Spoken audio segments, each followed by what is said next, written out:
Hello everyone and welcome back to engineer की दुनिया। I hope आपने इसके पहले वाले वीडियोस देखे होंगे and today we are going to cover some basic operations and finite automata and in that we are going to study deterministic finite automata और DFA. So now let's move forward. So कल के video में आपने देखा ही होगा कि ये है हमारा alphabet. So right now our alphabet is consisting of two digits, that is 0 and 1. So this is the binary alphabet or can be used for binary. Now let us see what is the meaning of all these notations. So this raised to the power 1 means we can have anything of the length 1. Anything of the length 1. So here we'll only get two things, that is 0 and 1, as our alphabet only consists of two digits, that is 0 and 1. So now if we take anything of the length 2, that is sigma concatenated with sigma, so we can take any string of the length 2. अब 0 और 1 से हम क्या string बना सकते हैं जिनकी length 2 आएगी?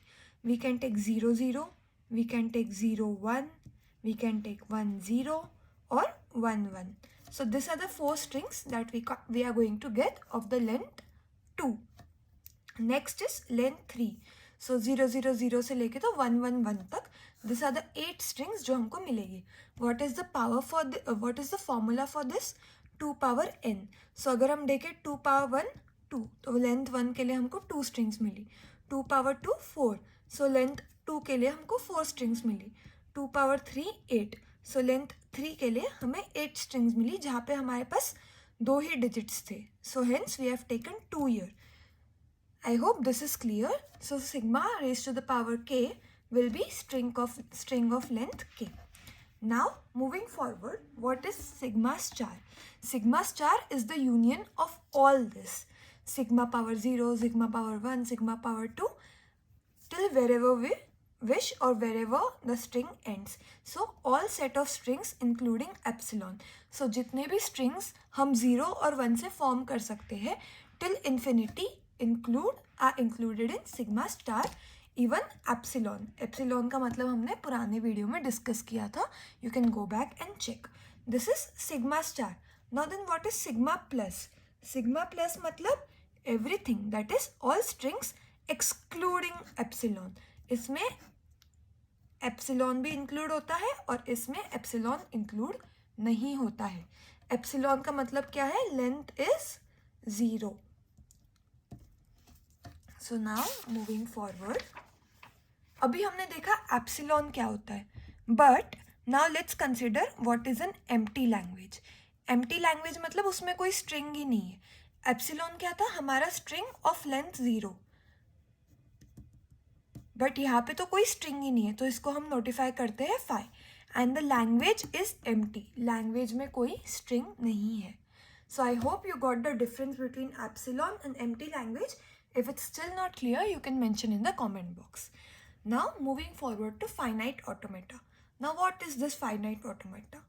So there are two types of finite automata. One is without output and the other one is with output. Without output में क्या क्या आता है? DFA, NFA and epsilon NFA. ये सब हम हमारे आगे वाले lectures में study करने वाले हैं. DFA is deterministic finite automata, non-deterministic finite automata and epsilon NFA, epsilon non-deterministic finite automata. और विद आउटपुट में आता है मिली मशीन और मूर मशीन. अभी अगर ये आपको बहुत ज़्यादा लग रहा होगा तो बिल्कुल टेंशन मत लीजिए, हर एक आने वाले वीडियो में हम इस सब के बारे में डिस्कस करने वाले हैं. सो now let's start with the very first one, that is the DFA. Now what is a DFA? We call it a 5 tuple. 5 tuple क्यों? क्योंकि इसके डेफिनेशन में ये 5 इंपॉर्टेंट चीज़ें हैं जो हम यूज़ करते हैं. तो first one is the set of inputs. Sigma हमारा क्या रिप्रेजेंट करेगा? Set of input. Next is the set of states. States क्या है? ये सब मैं एक एग्जाम्पल लेके आपको समझाऊंगी, तो बिल्कुल टेंशन ना ले. Q0 is the initial state, मतलब जहाँ से हम चालू कर रहे हैं. This is the transition function. Transition function basically क्या है? हमारी करंट स्टेट और उस पर हम कौन सा इनपुट ले रहे हैं, उससे हमको अगली स्टेट कौन सी मिल रही है, इसको हम बोलेंगे transition function. And the last one is the set of final states. So let's start an example, so आपको ये और क्लियर हो जाए. सो सपोज हमको AB ये स्ट्रिंग के लिए एक फाइनाइट ऑटोमेटा जनरेट करना है, ठीक है. So this is our initial state Q0, right. Initial state Q0. अभी Q0 को अगर हम इनपुट देंगे A, so it moves to the next state Q1. Q1 को अगर हम इनपुट देते हैं B, so it moves to the final state Q2. Final state को हम डबल सर्कल में रिप्रेजेंट करते हैं, कभी भी इतना याद रखना, और इनिशियल स्टेट के आगे ये एरो लगता है. So we are getting a string A B. अब हमको A B मिल गया, राइट? मतलब हमको जो चाहिए था, यहाँ पे जो दिया था वो मिल गया. So hence this is the final state and यहाँ पे हो गया. बट अगर हमको यहाँ पे A नहीं मिलता है, we do not start with A. अगर सपोज हम स्टार्ट करते हैं BAA, so this is not the string we require. B हमको स्टार्टिंग में चाहिए ही नहीं. So there is one more state known as the dead state, this one. तो जो भी अगर कुछ ऐसा है जो हमारे लैंग्वेज में हमको रिक्वायर्ड नहीं है, वो हम डेड स्टेट पे भेज देंगे. So if we start our language with B, हमने उसको डेड स्टेट में भेज दिया. अगर A से स्टार्ट कर रहे हैं, no issue, we are going for AB. Next हमको एक A मिल गया, इमेजिन, एंड B के जगह हमको और एक A मिलता है. This is also something which we do not wish. तो अगर हमको और एक A मिलता है Q1 में, again we go to the dead state. अब हमको A B मिल गया, पर B के आगे अगर हमको वापस A और B मिल जाता है, this is again something which we do not wish. तो यहाँ पे वापस हम डेड स्टेट में जाते हैं. सो नाउ आई होप आप लोगों को डेड स्टेट का मतलब समझ गया होगा. डेड स्टेट मतलब उसके आगे हम कहीं नहीं जा सकते. If once we come in the dead state, we are going to stay in the dead state forever, right? So for the input A and B, अगर हमको स्ट्रिंग चाहिए A B, this is the transition diagram of the DFA. Now let's take another example, A star. A star मतलब हमने any number of repetitions of A come in A star. A star can be epsilon, क्योंकि हमने देखा था कि star में हम epsilon भी ले सकते हैं. Single A, double A, triple A, however we may wish for. जितने भी हमको चाहिए, जितने भी you can reach till the end infinity, वो सब A स्टार में आते हैं. तो अगर हमको all the repetitions of A चाहिए, तो हम Q0 से स्टार्ट कर रहे हैं. we receive 1A, ठीक है, एक A रिसीव हुआ, हम फाइनल स्टेट में पहुंच गए, वी आर ओके. बट अगर हमको कुछ भी A नहीं चाहिए, तो आते से ही हमको यहाँ पे कुछ नहीं मिला है, तो भी हम फाइनल स्टेट में पहुंच गए. This is the meaning of epsilon. मतलब आप आए हो and this is the final state, अभी तक कुछ रिसीव नहीं हुआ है. So this is also accepted, क्योंकि हमने A स्टार लिया है. बट अगर हम A प्लस लेते, तो this could not be our final state. हमारा फाइनल स्टेट ये होता कि वी नीड एटलीस्ट 1A. हमको एक A मिल गया, this is not the final state, this is Q0. एक, this is the initial state. एक A मिल गया, Q1 is the final state. इसके बाद any number of A's are okay. तो हम एक A एक्सेप्ट कर रहे हैं. सपोज हम यहाँ पहुँच गए, बट हमको अगर 3A चाहिए, A, फिर हम अभी वापस यहाँ पे ये A. So this is the transition diagram for A star. Even अगर आपको अभी ये थोड़ा टफ लग रहा है, do not worry, we are going to cover a lot of examples in the upcoming videos, जिससे बहुत ज़्यादा क्लियर हो जाएगा.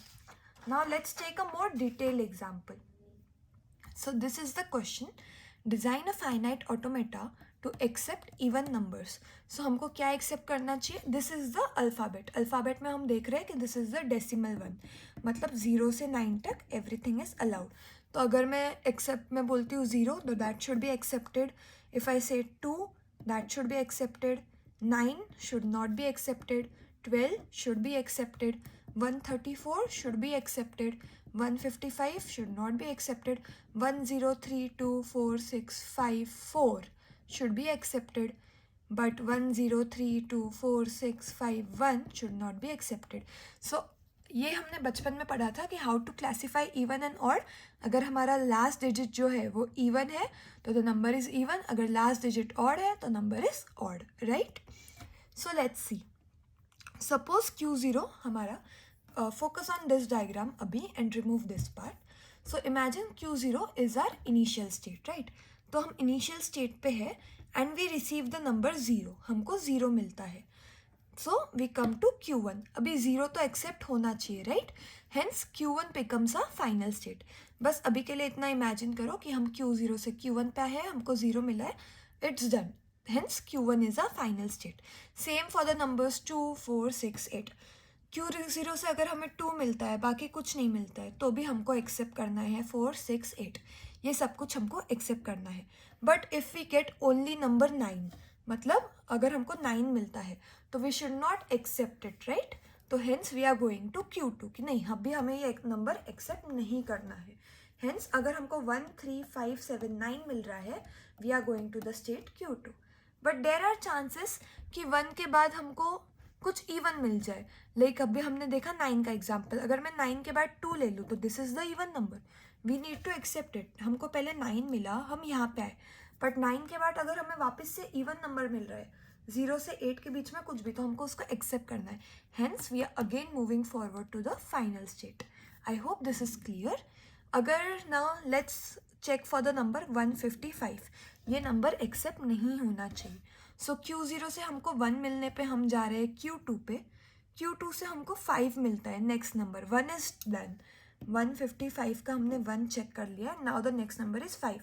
5 पे हमको Q1 पे नहीं जाना है क्योंकि हमको अभी भी एक्सेप्ट नहीं करना है. 15 is a odd number, so hence we stay in Q2. This loop means हाँ, हम अभी भी Q2 में ही हैं. सो 5 हो गया. Now again a 5. Again it's not an even number, it's an odd number and machine को ये एक्सेप्ट नहीं करना है, मतलब हमें फाइनल स्टेट में नहीं जाना है. Hence we are still staying in Q2. और अगर हम Q2 में हैं मतलब ये फाइनल स्टेट नहीं है, this is just a state. Hence the number is not accepted. And अगर मैं लूँ नंबर 142 और let's take 152 for now, right? So 1 से हम यहाँ आए Q2 में, Q0 से 1 मिला, हम Q2 में आए, Q2 में हमें 5 मिला, हम वहीं पे रहे क्योंकि अभी भी ये ऑड है, तो we are still in the state Q2. अब उसके बाद मुझे 2 मिलता है तो मुझे पता चल गया है ये नंबर इवन है, तो मैं यहाँ आ गई Q1 में और मेरा नंबर हो गया accept. But now assume if I have the number 1521, मतलब 5 से मैं Q2 में हूँ, 2 से मैं यहाँ आई, पर उसके बाद अभी भी और एक नंबर बचा है मेरे पास.